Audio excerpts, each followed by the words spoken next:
और दोस्तों बात करूँ यहाँ पे special rate for individual HUF को, यहाँ पे न्यू टैक्स रिजीम भी बोला जाता है। इसको आप न्यू टैक्स रिजीम भी बोल सकते हो। जो स्पेशल रेट ऑफ इनकम है गवर्नमेंट जो इस इंडिविजुअल एचयूएफ के लिए लेके आई है, इसे न्यू टैक्स रिजीम भी बोला जाता है। इस न्यू टैक्स रिजीम के अंदर आपको क्या होता है, कोई भी डिडक्शंस या एग्जेम्पशंस नहीं मिलता है। अगर आप इस न्यू टैक्स रिजीम के अंदर जाते हो तो कोई भी डिडक्शंस या एग्जेम्पशंस नहीं मिलेगा, तभी यहाँ पे आप लोअर रेट का बेनिफिट उठा पाते हो। जो टैक्स का जो लोअर रेट है तभी आप बेनिफिट उठा सकते हो। अगर आप ओल्ड रेट में रहना चाहते हो, जैसा कि आप देख सकते हैं ये है ओल्ड रेट, या आप नॉर्मल रेट भी बोल सकते हो या ओल्ड रेट भी बोल सकते हो। ये है ओल्ड रेट या नॉर्मल रेट। इसमें रहोगे तो टैक्स का रेट आपका इस स्लैब के अंदर आएगा, और न्यू टैक्स रेट में जाओगे जहाँ पे आपको कोई भी डिडक्शंस या एग्जेम्पशंस नहीं मिलेगा, जिसको न्यू टैक्स रिजीम्स बोलते हैं। तो यहाँ पे आपको टैक्स का रेट कम मिल जाएगा, लोअर टैक्स रेट का आप बेनिफिट उठा सकते हैं। और दोस्तों बात करें रीबेट के बारे में, अगर आप न्यू टैक्स रिजीम में जाते हैं तो रीबेट के बारे में बात करें तो अगर आप इंडिविजुअल हैं, रेजिडेंट इंडिविजुअल है, और आपकी इनकम 5 लाख से क्रॉस नहीं होती तो 87A के अंदर रीबेट मिल जाता है। मतलब कि अगर 5 लाख तक की इनकम पे आपका टैक्स बनता है 12,500, तो पूरा पूरा उसका रीबेट मिल जाएगा। आपको टैक्स ज़ीरो भरना पड़ेगा। अगर आपकी इनकम 5 लाख से क्रॉस होती है, चाहे 1 रुपये भी क्यों नहीं बढ़ गई, 5 लाख 1 रुपये भी हो गई, तो उस केस में 12,500 पे जितना टैक्स प्लस होगा वो आपको जमा कराना पड़ेगा। अब बात कर लेते हैं पार्टनरशिप फॉर्म के बारे में, उसका टैक्स रेट क्या होगा। तो असेसमेंट ईयर 22-23 के लिए partnership form including LLP, limited liability partnership form, इसका टैक्स रेट 30% होगा। अगर आपका यहाँ प्रॉफिट 1 रुपये का भी होता है तो उसके ऊपर 30% का टैक्स पे करना पड़ेगा। ठीक है, यानी पार्टनरशिप फॉर्म इंक्लूडिंग एलएलपी के ऊपर 30% का टैक्स लगेगा। इसी प्रकार से बात कर लेते हैं लोकल अथॉरिटी के बारे में। अगर लोकल अथॉरिटी है तो असेसमेंट ईयर 22-23 के लिए लोकल अथॉरिटी का टैक्स रेट 30% होगा। अब बात कर लेते हैं डोमेस्टिक कंपनी के बारे में। तो डोमेस्टिक कंपनी के बारे में जो रेट है वो अलग अलग है। असेसमेंट ईयर 21-22 और 22-23 के लिए ये है रेट, देख सकते हैं, ये है 21-22 और ये है 22-23। तो यहाँ पे ये कंडीशन है, इस कंडीशन के हिसाब से डोमेस्टिक कंपनी के लिए इनकम टैक्स का रेट है। अगर यहाँ पे टर्नओवर प्रीवियस ईयर के अंदर 18-19 के अंदर 400 करोड़ से क्रॉस नहीं होती तो 21-22 में 25% का टैक्स लगेगा। ठीक है, 22-23 के लिए एप्लीकेबल नहीं है। ठीक है, और अगर आपकी टर्नओवर प्रीवियस ईयर 19-20 के अंदर 400 करोड़ से एक्सीड नहीं होती तो असेसमेंट ईयर 22-23 के अंदर 25% का टैक्स लगेगा। 21-22 के लिए एप्लीकेबल नहीं है।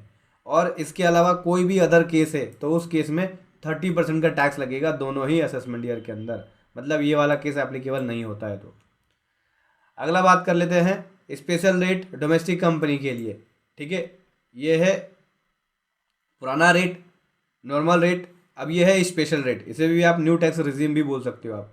तो यहाँ पे अब 21-22 और 22-23 के लिए स्पेशल रेट डोमेस्टिक कंपनी के लिए क्या होगा।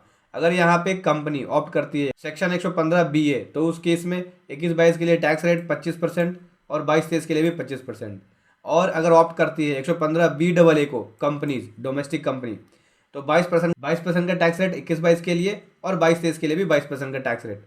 और अगर यहाँ पे कंपनी ऑप्ट करती है सेक्शन 115BAB तो 15% का टैक्स रेट दोनों ही असेसमेंट ईयर के लिए लगेगा।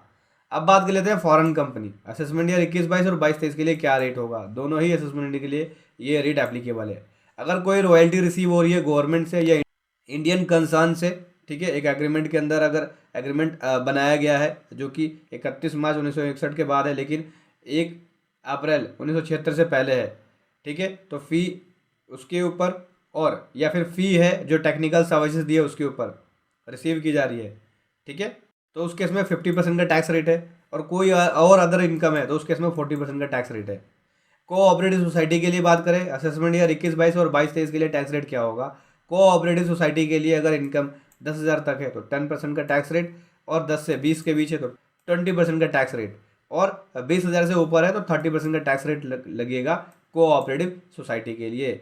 स्पेशल रेट कोऑपरेटिव सोसाइटी के लिए क्या है कि कोई भी इनकम अगर होती है तो उस केस में 22% का टैक्स रेट दे सकते हैं। ये 22-23 के लिए है स्पेशल रेट, अगर कोऑपरेटिव सोसाइटी ऑप्ट करती है स्पेशल रेट को। स्पेशल रेट को आप न्यू टैक्स रिजीम भी बोल सकते हो। तो कोऑपरेटिव सोसाइटी के लिए भी स्पेशल रेट है एक। अगला बात कर लेते हैं सरचार्ज के बारे में। दोस्तों नॉर्मली मैंने अभी आपको बताया टैक्स के बारे में, लेकिन इनकम टैक्स के अलावा सरचार्ज और एजुकेशन सेस भी लगता है। तो क्या होती है लिमिट सरचार्ज की या एजुकेशन सेस की। सरचार्ज पहले समझते हैं किसको बोलते हैं। देखो दोस्तों, सरचार्ज क्या है? सरचार्ज जो लगता है, इनकम टैक्स का जितना अमाउंट बनेगा उसके ऊपर सरचार्ज लगता है। रेट होते हैं, परसेंटेज डिसाइड होते हैं, उस परसेंटेज के हिसाब से सरचार्ज लगता है, जितना इनकम टैक्स बनेगा उसके ऊपर। अब यहाँ पे जो सरचार्ज की लगने की लिमिट है वो टोटल इनकम के ऊपर की, आपकी टोटल इनकम क्या हुई, स्पेसिफाई लिमिट है, उसके हिसाब से सरचार्ज की। तो ये है रेट ऑफ सरचार्ज 22-23 के लिए और 21-22 के लिए।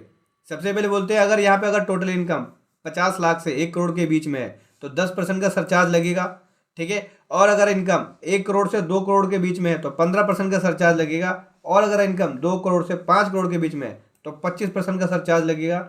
और 5 से 10 के बीच में है तो 37%, और 10 से अबव है तो 37% का सरचार्ज लगेगा।